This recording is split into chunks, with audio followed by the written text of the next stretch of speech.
And you guys like stories? Yeah. The stories are a better way to learn, aren't they?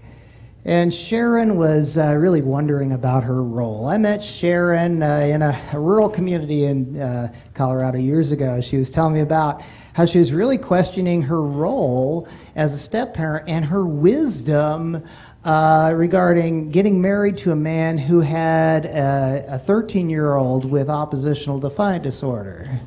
It was kind of like, what was I thinking? I did this voluntarily, right? But she loved this girl.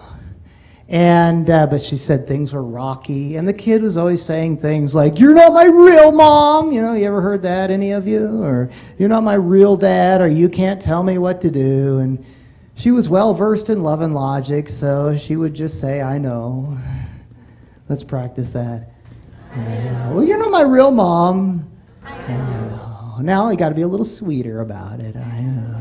"I know" isn't quite love and logic, right? So we want to be, "I know."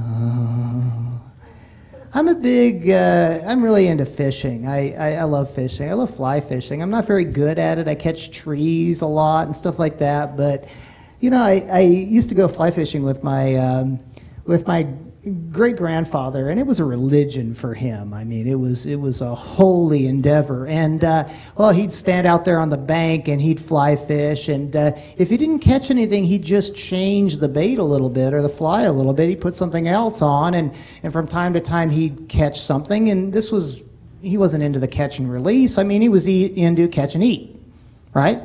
And he'd catch the thing, and I don't mean to upset anybody, but he'd grab a hold of it and whack its head on the rock to put it out of its misery real quick. And I got to thinking, how many times do kids throw a fly at us and we bite on it, and then they drag us up on the bank and whack us on the head, right?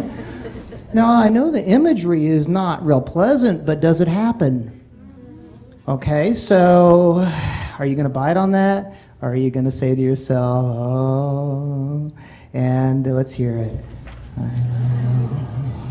"Well, you can't tell me what to do." "I know." Or let's practice this. That's all you need to say. It won't be long before your kids and maybe even your spouse will say, "Oh, I know." You're just going to say, and then you can reply,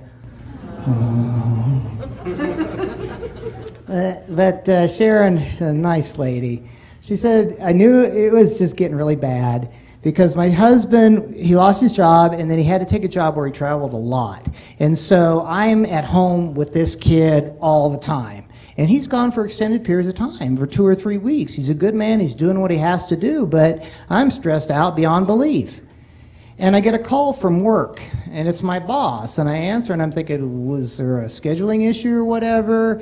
And the boss says something like this, "Got a problem down here." Now, where does Mom work? She works at the Family Interaction Research Lab, Walmart. That's one of her jobs. She works down there at Walmart, and she says, "What's going on?" "Well, I have your daughter down here, and we have her on camera shoplifting. And you know, I know how hard it's been for you guys. We can make this thing go away. But we do need you to come and get her."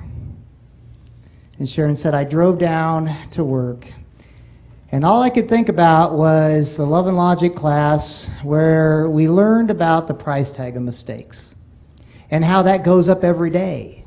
And how it's so tempting to just make things go away or excuse our kids from the consequences, but is it really going to go away, or is it going to get bigger? It's going to get worse."